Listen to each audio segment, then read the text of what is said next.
Friends, welcome to knowledge nest. నా పేరు ప్రశాంత్, నేను హిస్టరీ ఫ్యాకల్టీ. ఈ ఛానల్లో ముఖ్యంగా మనకు అన్ని పోటీ పరీక్షలకు అవసరమయ్యే మెటీరియల్ అనేది వీడియో రూపంలో అందిస్తామండి. సో ముందుగా మనం హిస్టరీ గురించి డిస్కస్ చేద్దామండి, అంటే భారతదేశ చరిత్ర. సరేనా?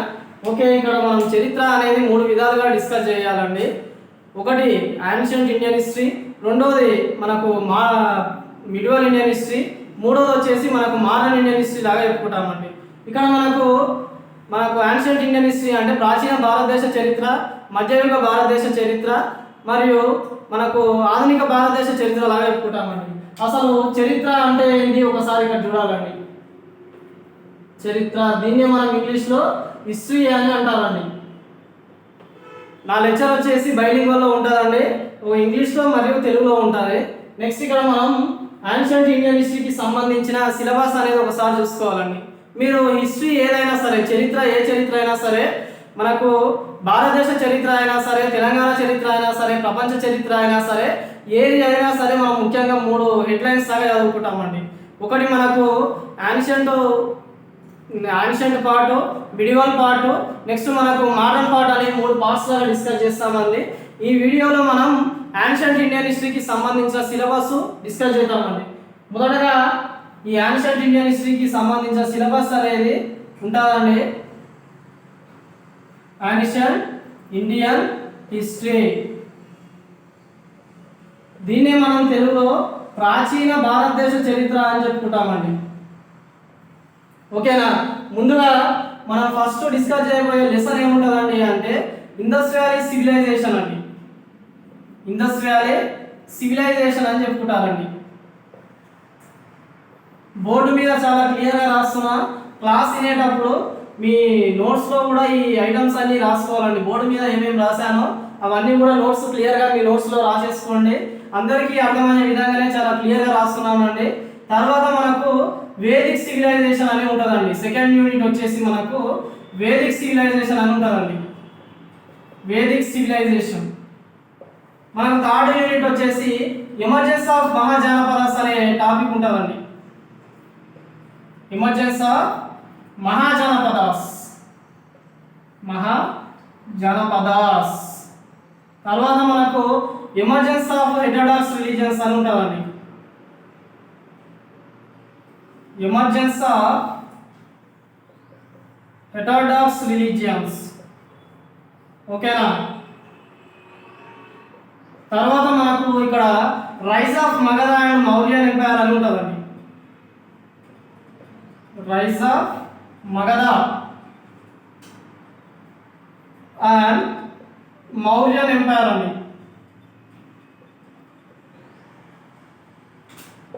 మౌర్యన్ ఎంపైర్ అని ఉంటుంది.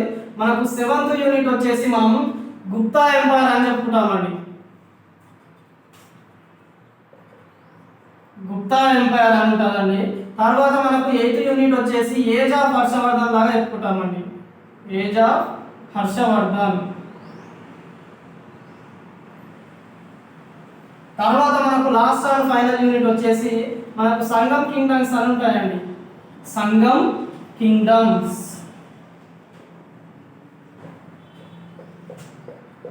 చూడండి ఒకసారి, ఇక్కడ మనకు ఇండస్ వ్యాలీ సివిలైజేషన్ అంటే దీన్ని మనం తెలుగులో సింధు నాగరికత అని చెప్పుకుంటామండి. తర్వాత మనకు వేదిక్ సివిలైజేషన్ అంటే మనం దీన్ని ఎలా చెప్పుకుంటాం తెలుగులో అంటే వేదకాలం లేకపోతే మన వేద నాగరికత లాగా చెప్పుకుంటామండి. తర్వాత ఎమర్జెన్స్ ఆఫ్ మహాజనపదాస్ అంటే మనకు మహాజనపదాస్ ఆవిర్భవించిన కాలాన్ని మనం 6th సెంచరీ BC లాగా చెప్పుకుంటాం. ఆ కాలాన్ని మనం ఏమని చదువుకుంటామంటే ఎమర్జెన్స్ ఆఫ్ మహాజనపదాస్ అని చెప్పుకుంటామండి. ఇక్కడ నెక్స్ట్ టాపిక్ మనకు ఎమర్జెన్స్ ఆఫ్ హెటెరోడాక్స్ రిలీజియన్స్ అని ఉందండి. ఇక్కడ ఎమర్జెన్స్ ఆఫ్ హెటెరోడాక్స్ రిలీజియన్స్ అంటే దీన్ని తెలుగులో మనం జ్ఞానోదయ యుగం అని చెప్పుకుంటామండి, లేకపోతే దీన్ని ఎన్లైట్మెంట్ ఏజ్ అని చెప్పుకుంటామండి. ఏజ్ ఆఫ్ ఎన్లైట్మెంట్ లేకపోతే ఎమర్జెన్స్ ఆఫ్ హెటెరోడాక్స్ రిలీజియన్స్ అని చెప్పుకుంటామండి. తర్వాత ఇక్కడ చూసినట్టయితే రైజ్ ఆఫ్ మగధ అండి. అంటే ఇక్కడ మనకు మహాజనపదాస్లో one of the most important Mahajanapada వచ్చేసి మనకు మగధ లాగా చెప్పుకుంటాం. ఈ మగధను పరిపాలించిన కొన్ని రాజవంశాలు ఉంటాయండి. ఆ రాజవంశాలు ఏంటి అనేది మనం ఇక్కడ డిస్కస్ చేస్తామండి. ఎట్ ది సేమ్ టైం ఇక్కడ మీరు 6th యూనిట్ చూసినట్టయితే చాలా ఇంపార్టెంట్ అంటే దీన్నే మనం మౌర్య ఎంపైర్ లాగా చెప్పుకుంటామండి, అంటే మౌర్య సామ్రాజ్యం లాగా చెప్పుకుంటాం. తర్వాత మనకి ఇక్కడ గుప్తా ఎంపైర్ అని ఉంటుందండి. ఈ గుప్తా ఎంపైర్ మనం గుప్తుల కాలం లాగా చెప్పుకుంటాం. నెక్స్ట్ ఇక్కడ మనకు హర్షవర్ధన అనే ఒక క్యాండిడేట్ ఉంటాడండి, ఇంపార్టెంట్ రూలర్. అతను మనకు కనౌజ్ నుంచి పరిపాలిస్తాడండి. ఇతని గురించి డిస్కస్ చేయాలా. తర్వాత మనం సంగం కింగ్డమ్స్ అండి. సంగం కింగ్డమ్స్ అంటే వీటిని మనం తెలుగులో ఏమని చెప్పుకుంటామండి, మన దక్షిణ భారతదేశాన్ని పరిపాలించిన 3 రాజ్యాలు ఉంటాయండి. ఓకేనా, వాటిని మనం సంగమ రాజ్యాలు అని చెప్పుకుంటామండి. ఇక్కడ ఇండస్ వ్యాలీ సివిలైజేషన్, సింధు నాగరికత చెప్పేటప్పుడు మనం వేటి మీద కాన్సన్ట్రేట్ చేయాలి అండి అంటే, అసలు ఇండస్ అంటే ఏంటి అండి, సింధు అంటే ఏంటి అనేది ఒకటి చూసుకోవాలి. తర్వాత ఇదే మరి సివిలైజేషన్ అనేది చూసుకోవాలండి. What is the meaning of civilisation అనే ఒక క్వశ్చన్ అయితే ఇక్కడ చూసుకోవాలి. అట్ ది సేమ్ టైం ఇక్కడ ఏంటండి అంటే, ఈ ఇండస్ వ్యాలీ సివిలైజేషన్ కు సంబంధించిన టైం అండి, దీన్ని మనం క్రోనాలజీ అని చెప్పుకుంటామండి. మరి టైము లేకపోతే కాలం ఏదైతే ఉందో ఆ కాలాన్ని చూసుకోవాలండి. మరి సింధు నాగరికతకు సంబంధించిన ఈ ముఖ్యమైన నగరాలండి, అంటే ఇంపార్టెంట్ సైట్స్ ఉంటాయండి. మనకు హరప్ప, మోహెంజోదారో, కాళీబంగన్, దలోవేరా అనే కొన్ని ముఖ్యమైన పట్టణాలు ఉంటాయండి. ఆ పట్టణాలు, నగరాల గురించి కూడా మనం ఇక్కడ చూసుకోవాలి. ఇంకా నెక్స్ట్ మనకు దీంట్లో లాస్ట్ ఇక్కడ ఈ పట్టణాలు త్రవ్వకాలు జరిపిన వాళ్ళు ఎవరెవరు, అక్కడ త్రవ్వకాలు జరిపినప్పుడు ఏ ఏ వస్తువులు ఏ ప్రాంతంలో బయలుపడినాయి అనేది మనం ఒకసారి చూసుకోవాలండి. ఇక్కడ తర్వాత మనకి ఇక్కడ లాస్ట్ ఇండస్ వ్యాలీ సివిలైజేషన్లో మనం ముఖ్యంగా చూసుకునేది ఏం చూసుకుంటాము అంటే వీళ్ళకి సంబంధించిన సొసైటీ అండి. Society, religion, economy, trade and commerce అంటే సాంఘిక పరిస్థితులు, మత పరిస్థితులు, మనకు రాజకీయ పరిస్థితులు, తర్వాత మనకు రిలీజియన్ అండి, మతపరమైన పరిస్థితులు, వాళ్ళకి సంబంధించిన ట్రేడ్ అండ్ కామర్స్, వ్యాపారం ఎలా ఉందో అవన్నీ కూడా ఇక్కడ చూసుకోవాలండి. ఇంకా లాస్ట్లో మనకు causes for the decline of Indus valley civilisation అండి, అంటే ఈ సింధు నాగరికత ఏదైతే ఉందో అది అంతరించిపోవడానికి కారణాలు ఏవైతే ఉన్నాయో ఆ కారణాలన్నీ కూడా మనం ఇక్కడ ఈ వీడియోలో డిస్కస్ చేయాలండి. నెక్స్ట్ మనకు వేదిక్ సివిలైజేషన్ అండి. ఈ వేదిక్ సివిలైజేషన్ వచ్చేసి మనం 2 విధాలుగా డిస్కస్ చేస్తామండి.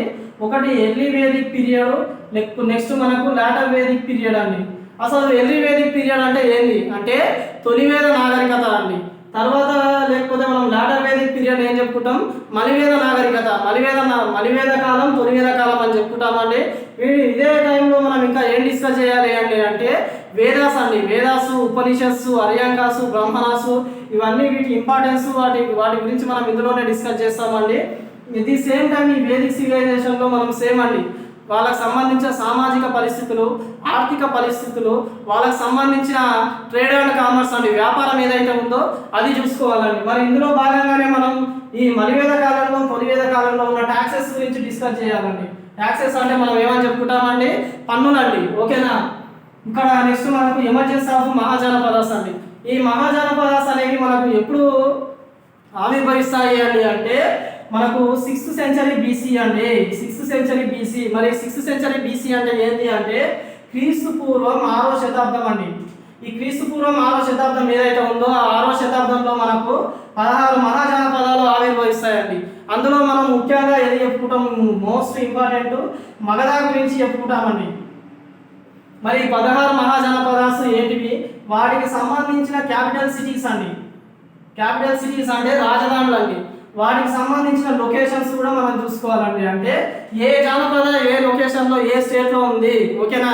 మనకు సౌత్ ఇండియాలో ఉన్న ఏకైక one and only most important Mahajanapada ఏమని చెప్పుకుంటామండి, అస్సాకా అని చెప్పుకుంటామండి. అట్లా మిగిలిన 16 జానపదాస్ గురించి వాటి తాలూకా ప్రాధాన్యత ఏదైతే ఉందో అన్నీ కూడా మనం ఇక్కడ ఎమర్జెన్సీ ఆఫ్ మహాజానపదాస్లో డిస్కస్ చేస్తామండి. ఇక్కడ నెక్స్ట్ మనకు ఎమర్జెన్సీ ఆఫ్ హెటెరోడాక్స్ రిలీజియన్స్ అండి, లేకపోతే ఏజ్ ఆఫ్ ఎన్లైట్మెంట్ అని చెప్పుకుంటాం, జ్ఞానోదయ యుగం. ఈ 6వ శతాబ్దంలోనే ఏమవుతుందండి, క్రీస్తు పూర్వం 6వ శతాబ్దంలో 62 కొత్త మతాలు ఏర్పడతాయండి. ఓకేనా. 62 కొత్త మతాలు ఏర్పడినప్పుడు ఏమవుతుందండి అంటే ఈ 62 మతాలు ఏర్పడడానికి కారణాలు ఏంటివి, వాటి తాలూకా మనకు 62 మతాలు డిస్కస్ చేయమండి. ఇందులో ముఖ్యంగా బౌద్ధ మతం గురించి డిస్కస్ చేస్తామండి. బౌద్ధ మతం అంటే బుద్ధిజం అండి. తర్వాత మనము జైనిజం గురించి డిస్కస్ చేస్తామండి. తర్వాత అజీవక మతం ఉంటుందండి, అజీవక సెక్ట్ అని చెప్పుకుంటాము, దాని గురించి డిస్కస్ చేస్తామండి. తర్వాత మనకు రైజ్ ఆఫ్ మగధ అండి, అంటే మగధను పరిపాలించిన రాజవంశాలు ఉంటాయి కదా అండి. మనకు ఏమేమి ఉంటాయి అంటే అవి హరియాంక, శిశునాగ, నంద, ఈ 3 వంశాల గురించి డిస్కస్ చేస్తామండి. మరి ఇక్కడ ఇదే టైంలో మనం ఇంకా ఏం డిస్కస్ చేయాలి అంటే మనం ఇక్కడ పర్షియన్స్ ఇన్వేజన్ గురించి డిస్కస్ చేయాలండి. వీటినే మనం ఏమని చెప్పుకుంటాం, పారసీకుల దండయాత్ర అని చెప్పుకుంటామండి. మన ఇండియా మీద, భారతదేశం మీద మొట్టమొదటిసారిగా దండయాత్ర చేసిన వాళ్ళు పర్షియన్స్ అండి. సో వీళ్ళ గురించి, మరి వీళ్ళలో ఎవరెవరి గురించి డిస్కస్ చేస్తామండి అంటే డేరియస్ 1, డేరియస్ 2, మనకు జెక్సస్ అనే వ్యక్తి ఉంటాడండి. వీళ్ళ గురించి డిస్కస్ చేస్తామండి. తర్వాత మనకు గ్రీకుల దండయాత్ర అండి, భారతదేశం మీద గ్రీక్స్ ఇన్వేజన్ చేస్తారండి, వాటి గురించి మనం ఇందులో డిస్కస్ చేస్తాం. ఇది సేమ్ టైం ఇక్కడ మనకు లాస్ట్ అండ్ ఫైనల్ గా ఇక్కడ చూసుకున్నట్టయితే మౌర్యన్ ఎంపైర్ అండి. దీన్ని మనం ఏమని చెప్పుకుంటాం, మౌర్య సామ్రాజ్యం అని చెప్పుకుంటామండి. ఈ మౌర్య సామ్రాజ్యం గురించి డిస్కస్ చేసే ముందు ఈ మౌర్య సామ్రాజ్యాన్ని ఎవరు స్థాపించిందండి, ఎవరు స్థాపించిందని చెప్పుకుంటాం మనం, చంద్రగుప్త మౌర్య స్థాపించిందని. ఎవరి సహాయంతో స్థాపిస్తారమ్మా, కౌటిల్య అనే ఒక వ్యక్తి ఉంటాడండి. ఆ వ్యక్తి రాసిన ఇంపార్టెంట్ బుక్ ఏముంటుంది అంటే మనకు అర్థశాస్త్రాలు ఉంటుందండి. ఇతని సహాయంతో స్థాపిస్తాడు. సో స్థాపించిన తర్వాత వాళ్ళ పరిపాలన ఎట్లున్నది, సామాజిక పరిస్థితులు, మత పరిస్థితులు, ఓకేనా. మరి ఇదే మౌర్య సామ్రాజ్యం అంతరించిపోవడానికి కారణాలు ఏంటి, ఓకేనా. నెక్స్ట్ మనకు ఈ మౌర్యుల తర్వాత శిశునాగ వంశము, కల్వ వంశం అనేది ఉంటుందండి. ఆ కల్వ వంశాల గురించి డిస్కస్ చేయాలి. తర్వాత ఇక్కడ చూసుకున్నట్టయితే మనం గుప్త సామ్రాజ్యం గురించి డిస్కస్ చేస్తామండి. ఈ గుప్తుల సామ్రాజ్యాన్ని మనం ఏమని చెప్పుకుంటామండి, స్వర్ణయుగం అని చెప్పుకుంటామండి. మన భారతదేశ చరిత్రలో స్వర్ణయుగం అని చెప్పుకుంటామండి, ఓకేనా.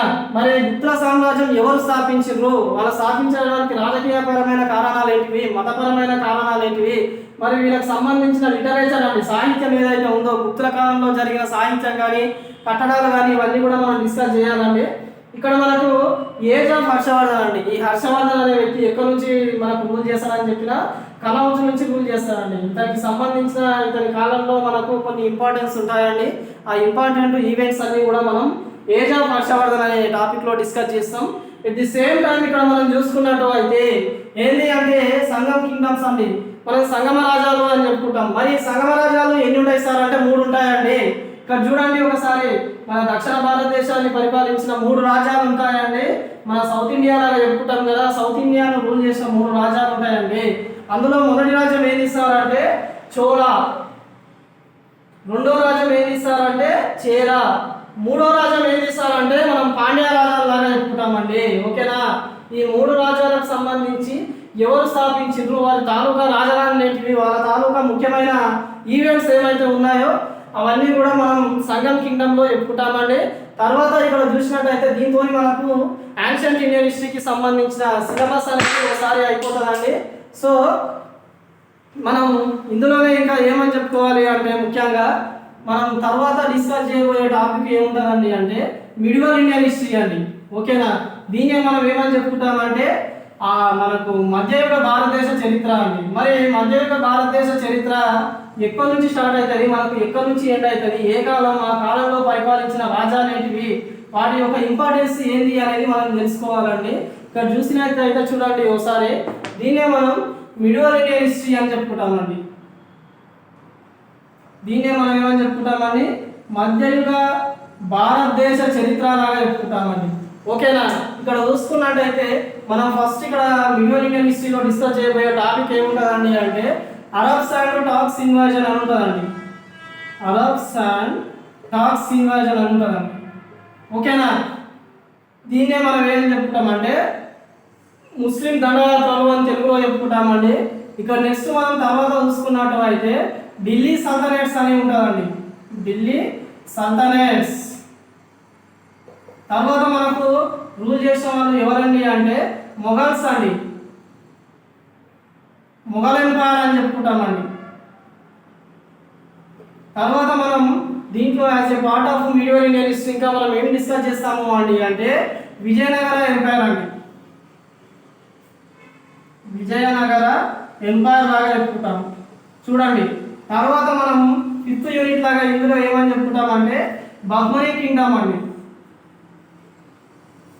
బహ్మనీ కింగ్డమ్ అనే ఒక చాప్టర్ గురించి డిస్కస్ చేస్తాము. తర్వాత మనం 6th యూనిట్ లాగా ఇందులో మనకు మధ్యయుగ భారతదేశ చరిత్రలో ఏం చెప్పుకుంటామండి అంటే ఇక్కడ మనం మరాఠా ఎంపైర్ గురించి చెప్పుకుంటామండి, Maratha empire. Last and final ఇక్కడ మనం ఏం చెప్పుకుంటామండి మనకు ఈ మధ్యయుగ భారతదేశ చరిత్రలో అంటే చూడండి భక్తి అండ్ సూఫీ మూమెంట్స్ గురించి చెప్పుకుంటామండి, భక్తి అండ్ సూఫీ మూమెంట్స్. ఇవి చెప్పేసుకుంటే మనకు మధ్యయుగ భారతదేశ చరిత్ర అంటే మిడివల్ ఇండియన్ హిస్టరీ అనేది అయిపోతుందండి. ఇక్కడ చూసినట్టయితే మనకు అరబ్స్ అండ్ టాక్స్ అంటే ఈ అరబులు మరియు తురిష్కుల దండయాత్రలు లాగా చెప్పుకుంటామండి. మరి ఈ దండయాత్రలు మనకు ఎప్పుడు జరిగినాయి సార్ అంటే 712 ఏడీలో జరుగుతాయండి. అంటే ఏడి అంటే ఏం లేదండి, క్రీస్తు శకం అండి. ఈ శకంలో జరుగుతాయి. తర్వాత కాలంలో మన భారతదేశంలో ఏమవుతుందండి అంటే ఇస్లాం మతం అనేది స్థాపన జరుగుతుందండి. అంటే ఈ ముస్లిం మతం ఏదైతే ఉందో ఆ ఇస్లాం మత స్థాపన అనేది మన భారతదేశంలో జరుగుతుందండి. ఓకేనా. నెక్స్ట్ ఇక్కడ మనకు ఢిల్లీ సల్తనట్స్ అండి. వీటినే మనం తెలుగులో ఏమని చెప్పుకుంటాము అంటే ఢిల్లీ సుల్తాన్ల యుగం అని చెప్పుకుంటాము. మరి వీళ్ళు ఎప్పటి నుంచి ఎప్పటి వరకు పరిపాలిస్తారు అండి అంటే 1206 నుంచి 1526 వరకు పరిపాలిస్తారండి. మరి కొన్ని రాజవంశాలు పరిపాలిస్తాయండి. మనకు బానిస వంశం, ఖిల్జీ వంశం, తుగ్లక్ వంశం, సయ్యద్ వంశం, లోధి వంశం అని ఈ వంశాలు ఉంటాయండి. ఈ వంశాలు వచ్చేసి మనకు ఢిల్లీ సుల్తాన్లాగా పరిపాలిస్తారండి. తర్వాత ఏ వంశంలో ఎవరు ముఖ్యమైన వాళ్ళు చేసిన సంస్కరణలు ఏంటివి, వాళ్ళకి సంబంధించిన పరిపాలన విధానం ఎట్లున్నది, రాజకీయ పరిస్థితులు ఎట్లున్నాయి, మరియు ఇవన్నీ కూడా మనకు ముఖ్యంగా ఇక్కడ లిటరేచర్ అనేది ఒకసారి చూడాలండి. ఓకేనా. వీళ్ళ తాలూకా లిటరేచర్ అనేది ఒకసారి చూడాలి. తర్వాత మనకు మొఘల్స్ అని, ఈ మొఘల్స్ వచ్చేసి మనకు 1526 నుంచి మొదలు పెట్టేస్తుంటే 1857 వరకు రూల్ చేస్తారండి. మరి 1857 ఈవెంట్ గురించి మీకు తెలిసేయండి. 1857 ఇంపార్టెన్స్ ఏందో మీకు ఇండియన్ హిస్టరీలో మీరు చిన్నప్పటి నుంచి స్కూల్ సెక్షన్లో నుంచి కూడా చదువుకునే ఉంటారండి. అంటే సిపాయిల తిరుగుబాటు అని చెప్పుకుంటామండి. ఓకే. 1857 రివోల్ట్ లాగా చెప్పుకుంటాం. సో అప్పటి వరకు ఏం చేస్తారండి అంటే ఈ మొఘల్స్ ఎవరైతే ఉన్నారో ఈ మొఘలాయిలు అని చెప్పుకుంటాం కదండి. ఈ మొఘలాయిలు ఎవరైతే ఉన్నారో మన భారతదేశాన్ని పరిపాలిస్తారండి. మరి ఇదే మొఘల్ చరిత్ర వచ్చేసి మనం 2 విధాలుగా చెప్పుకోవాలండి. ఒకటి ఎర్లీ మొఘల్స్ అండి, తర్వాత లాటర్ మొఘల్స్ అని ఉంటారండి. ఎర్లీ మొఘల్స్ అంటే తొలి మొఘల్స్ అని వీళ్ళని చెప్పుకుంటామండి. లాటర్ మొఘల్స్ అంటే వీళ్ళను కడపడి మొఘలాయలు అని చెప్పుకుంటామండి. బాబర్, హుమాయూన్, అక్బర్, జహంగీర్, షాజహాన్, ఔరంగజేబు వీళ్ళందరినీ కూడా మనం ఎర్లీ మొఘల్స్ లేకపోతే గ్రేటర్ మొఘల్స్ లాగా చెప్పుకుంటామండి. తర్వాత వచ్చిన వాళ్ళందరినీ కూడా లాటర్ మొఘల్స్ లాగా చెప్పుకుంటామండి. ఓకేనా. ఓకే. వీళ్ళ టైంలో కూడా లిటరేచర్ అనేది చాలా అభివృద్ధి చెందుతుందండి. మరియు అది కూడా మనం లెసన్ చెప్పేటప్పుడు డిస్కస్ చేద్దామండి. తర్వాత మనకి ఇక్కడ వచ్చిన మోస్ట్ ఇంపార్టెంట్ ఎంపైర్ గురించి ఏమని చెప్పుకుంటాము అంటే విజయనగర ఎంపైర్ అండి. విజయనగర సామ్రాజ్యం అని చెప్తుంటాం కదా. మరి విజయనగర ఎంపైర్ ఎప్పుడు స్థాపిస్తారండి అంటే మనకు 1336లో స్థాపిస్తారండి. 1647 వరకు మనకు వీళ్ళు రూల్ చేస్తారండి. సంగమ వంశం, సాలువ వంశం, తులువ వంశం, అరవిడి వంశాలాగా ఇన్ని వంశాలాగా డివైడ్ అయ్యి వీళ్ళు రూల్ చేస్తారండి. తర్వాత మనకు బహ్మనీ సామ్రాజ్యం అని ఉంటుందండి. ఇది ఎప్పుడు మనకు స్థాపిస్తారండి అంటే మనకు 1347లో ఈ బహ్మనీ సామ్రాజ్యం అనేది స్థాపిస్తారండి. అలావుద్దీన్ హసన్ గంగ్ బహ్మనీ అనే ఒక వ్యక్తి స్థాపిస్తాడండి. సో మరి ఒక 5 ప్రాంతాలు ఉంటాయండి. ఈ 5 ప్రాంతాలను కలిపి బహ్మనీ కింగ్డమ్స్ అని అంటామండి. అవి ఏంటి సార్ అంటే బీదారు, బీజాపూర్, అహ్మదానగర్, గోల్కొండ ఈ 5 ప్రాంతాలను కలిపి మనం ఏమని చెప్పుకుంటామండి బహ్మనీ కింగ్డమ్ అని చెప్పుకుంటామండి. తర్వాత మనకు మరాఠా ఎంపైర్ అండి, మరాఠా సామ్రాజ్యం అని చెప్పుకుంటాము.